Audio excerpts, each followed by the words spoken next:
Hi guys, நம்ம பார்த்தீங்கன்னா மயானக்கொல்லைக்கான நேற்றுக்கான video தான் கைஸ் பார்த்துட்டு இருக்கோம். நாங்கள் மயானக்கொல்லைக்கு நேற்று அங்காள பரமேஸ்வரி கோயிலுக்கு போயிருந்தோம். அவங்க உள்ளே பார்த்தீங்கன்னா ட்ரம்பெட்லாம் வாசித்து நாளைக்கான ரெடி பண்ணிகிட்டு இருந்தாங்க. வெளியில் பேனர்லாம் அடித்து வச்சுருந்தாங்க மயானஸ்வரின்னு போட்டு. அந்த இதுவில் ரதத்தில் சிவனோட முகம்லாம் இருந்தது. அப்புறம் நாங்கள் ஸ்ரீ மிருத்யுஞ்சயேஸ்வரர் திருக்கோயில் இரவாஸ்தனம் போயிருந்தோம். அப்புறம் என் தங்கச்சி கொஞ்சம் டவுட்லாம் கேட்டுட்டு இருந்தா, அண்ணா பொண்ணுங்க பேர்லாம் சொல்லுண்ணா அப்படின்னா.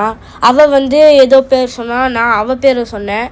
திருப்பி அவள் ஏதோ பேர் சொன்னால், திருப்பி நான் வேறு பேர் சொன்னேன். அடித்தா. அப்படியே உள்ளே போயிட்டு கொஞ்சம் சிற்பக்கலையெல்லாம் பார்த்துட்டு கோயிலில் சுற்றிட்டு பக்கத்தில் ஒரு விநாயகர் சன்னதியும் இருந்தது. அதையும் அப்படியே பார்த்துட்டு கிளம்பிட்டோம் கைஸ் அந்த கோயிலை விட்டு. விநாயகர் சன்னதியில் சூடம் ஏற்றி வச்சுருந்தாங்க. சரின்னு சொல்லிட்டு விநாயகர் அப்படியே கும்பிட்டுட்டு வெளியில் வந்துட்டோம் கைஸ். நடந்து வந்துட்டு இருக்கும்போது திருப்பி பாப்பா அதே கொஷின் தான் கேட்டா, அண்ணா சொல்லுண்ணா பொண்ணுங்க பேர் அப்படின்னா. நான் அவள் பேரை தான் சொன்னேன். என் பேரே தான் சொல்லணும், வேறு யார் பேரெலாம் சொன்னால் அடிப்பேன் அப்படின்னா. சரி வா அப்படின்னா. நெக்ஸ்ட்டு பொன்னாரி அம்மன் கோயிலுக்கு போயிருந்தோம். அங்கே பாப்பா பூனையெல்லாம் தொட்டு விளையாடிக்கிட்டு இருந்தா. அப்படியே நாங்கள் கிளம்புன இடம் தான் பார்த்திங்கன்னா சிவன் கோயில். இது 60 அடி சிவனா ஹைவேல லொக்கேட் ஆகிருக்கு.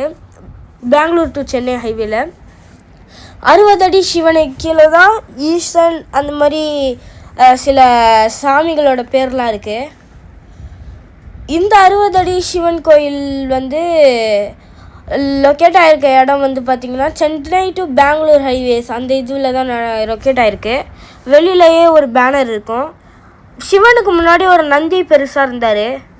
அவரையும் அப்படியே பார்த்துட்டு அங்கே சிவனுக்கு வெளியில் உட்காந்துட்டு அந்த பாடலாம் நடத்திட்டு இருந்தாங்க, பூஜை பண்ணிக்கிட்டு இருந்தாங்க.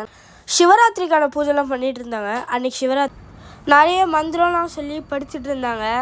அதில் வேறு 2 பேர் பனிஷ்மெண்ட் வாங்குற மாதிரியே நின்றுட்டு இருந்தாங்க. அது என்னன்னு தெரியல கரெக்டாக. ஆனால் அந்த சிவனுக்கு எதிர்க்க கரெக்டாக லிங்கத்தை அழகாக வச்சுருந்தாங்க கைஸ். அவர் தான் குருன்னு நினைக்கிறேன். அவர் தான் சொல்லி கொடுத்துட்டு இருந்தார் எல்லாருக்கும், இதெல்லாம் சொல்லணும் அப்படின்னு சொல்லிட்டு. அவர் கீழே இருந்தவர் அதெல்லாம் சொல்லிக்கிட்டு இருந்தார்.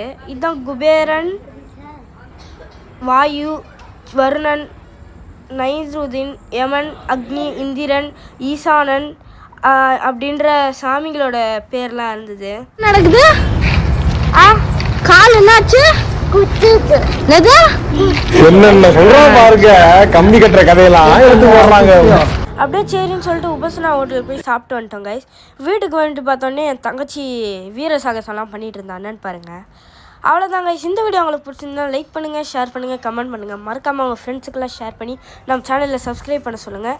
நீங்கள் பண்ணுறதுனால தான் நம்ம சேனல் இன்னும் மேலுக்கு மேலும் உயரும். ஸோ ஓகே, டாடா, பை, see you.